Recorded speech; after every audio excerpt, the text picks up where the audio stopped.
আজ আমি রান্না করব। রান্না করার জন্য প্রিপারেশন নিচ্ছি। তখন দেখলাম আমার বাসায় কোনো সবজি নেই। আমি তখনই বাজারে গেলাম। বাজারে গিয়ে কিছু সবজি কিনলাম। সবজি কেনার শেষে ভাবলাম কিছু মাছও নিয়ে যাই। মাছ নেওয়ার জন্য মাছ বাজারে গেলাম। মাছ বাজারে গিয়ে গোলমধাঁধায় পড়ে গেলাম। এদিক ওদিক তাকিয়ে অবশেষে সরপুঁটি মাছ কিনলাম। এই সরপুঁটি মাছটা কোটা ধোয়া থেকে শুরু করে কীভাবে রান্না করতে হয় সেটা আপনার মাঝে আমি শেয়ার করব। তাহলে বন্ধুরা যাওয়া যাক, আমি কীভাবে সরপুঁটি মাছটা রান্না করব সেটা আপনার মাঝে শেয়ার করব। আমরা মাছে ভাতে বাঙালি, আমরা মাছ খেতে ছোট বড় সবাই পছন্দ করি, তাই আমাদের বলা হয় মাছে ভাতে বাঙালি। আমরা সাধারণত গরম ভাতের সাথে দুপুরবেলা পেট ভরে মাছ দিয়ে ভাত খেতে পছন্দ করি। যে মাছই হোক না কেন, আমরা যখন মজা করে রান্না করব তখন আমাদের পরিবারের সবাই মজা করে খাবে আর আপনার প্রশংসা করবে। তেমনই একটি মজার মাছের রেসিপি নিয়ে আপনাদের সামনে হাজির হয়ে গেলাম। আমার আজকের রেসিপি সরপুঁটি মাছের ভুনা। আমি আজকে মজার সরপুঁটি মাছের রেসিপিটা কিভাবে রান্না করব সেটা আপনাদের মাঝে শেয়ার করব। আমি প্রথমে এখানে নিয়েছি সরপুঁটি মাছ। আমি এই মাছটা কেটে ধুয়ে ভালোভাবে পরিষ্কার করে নিয়েছি। আমি দুইটা মাছ মাঝখান দিয়ে কেটে 4 টুকরা করে নিয়েছি। আমি আজকে 4 টুকরা মাছ দিয়েই রান্না করব। আমি এবার চুলাতে একটা প্যান বসিয়ে দিলাম, তার মধ্যে দিয়ে দিলাম পরিমাণ মতো তেল।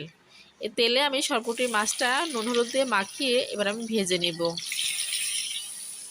ভাজার জন্য আমি চুলাতে মাছগুলো একটা করে দিয়ে দিলাম। মাছের এক পাশে হয়ে গেলে আমি উল্টিয়ে আরেক পাশটাও ভেজে নেব। ঠিক এভাবে সবগুলো মাছ উল্টিয়ে ভেজে নিতে হবে।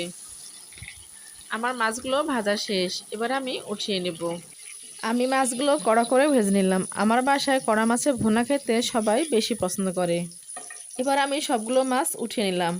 মাছগুলো উঠানো শেষে যে অবশিষ্ট তেল থেকে গেছে প্যানে, সে তেলের মধ্যে আমি আবারও তেল অ্যাড করে ওর মধ্যে দিয়ে দিলাম পেঁয়াজ কুচি। আমি এখানে মাছে ভুনা করব, সেজন্য পেঁয়াজের পরিমাণটা বেশি দিলাম। মাছ ভুনা করতে পেঁয়াজটা বেশি লাগে। পেঁয়াজটা হালকা ব্রাউন কালার করে ভেজে নিলাম। এর মধ্যে দিয়ে দিলাম 1 চামচ আদা পেস্ট, 1 চামচ জিরা পেস্ট, 1 চামচ লাল মরিচের গুঁড়া। তার সঙ্গে দিয়ে দিলাম 1 চামচ ধনিয়া গুঁড়া, 1 চামচ হলুদ গুঁড়া, 1 চামচ লবণ। লবণটা স্বাদ মতো দিয়ে দিলাম। দিয়ে আবার একটু ভালোভাবে নাড়াচাড়া করে নেব। মশলাগুলো পেঁয়াজের সঙ্গে ভালোভাবে নাড়াচাড়া করে 1 মিনিটের মতো কষিয়ে নেব। ঠিক এভাবে 1 মিনিট কষানো হয়ে গেলে এর মধ্যে দিয়ে দেব পানি। আমি এখানে মশলা কষানোর জন্য অল্প পরিমাণে পানি ব্যবহার করলাম। পানিটা দিয়ে 2 মিনিটের মতো মশলাটা কষিয়ে নেব। মশলাটা এভাবে নাড়াচাড়া করে কষিয়ে নেব। মশলাটা কষানো হয়ে গেলে এর মধ্যে দিয়ে দেব টমেটো। আমি এখানে একটা টমেটো পেস্ট করে রেখে দিয়েছিলাম, সেই টমেটো পেস্টটা এবার দিয়ে দিলাম। দিয়ে আবারও মশলাটা 1 মিনিটের মতো কষিয়ে নেব। মশলাটা থেকে যখন তেল উপরে উঠে আসবে তখনই বুঝতে হবে মশলাটা কষানো হয়ে গেছে। আমার মশলাটা কষানো প্রায় শেষ। মশলা যত ভালো কষানো হবে রান্নাটা খেতে তত বেশি ভালো হবে। আমার মশলাটা কষানো শেষ। এবার এ পর্যায়ে দিয়ে দেব পানি। মাছে ভুনা রান্না করার জন্য এখানে পরিমাণ মতো পানিটা দিয়ে দিলাম। আমি এখানে মাছে ভুনা রান্না করব, সেজন্য পানির পরিমাণটা কম দিলাম। মশলার সঙ্গে ভালোভাবে পানিটা মিশিয়ে নিলাম। পানিটা ফোটার জন্য আমি অপেক্ষা করব। আমি ঢাকনা দিয়ে ঢেকে 2 মিনিটের মতো আবার অপেক্ষা করব পানিটা ফোটার জন্য। 2 মিনিট পর ঢাকনা উঠিয়ে দেখব পানিটা ফুটেছে কিনা। আমি যে ঝোলের জন্য পানিটা ব্যবহার করলাম সে পানিটা ফুটে গেছে। এবার আমি ফুটন্ত পানির মধ্যে দিয়ে দেব ভেজে রাখা মাছ। আমি যে মাছটা ভেজে রাখছিলাম সেই মাছটা একটা একটা করে সবগুলো মাছ আমি দিয়ে দিলাম।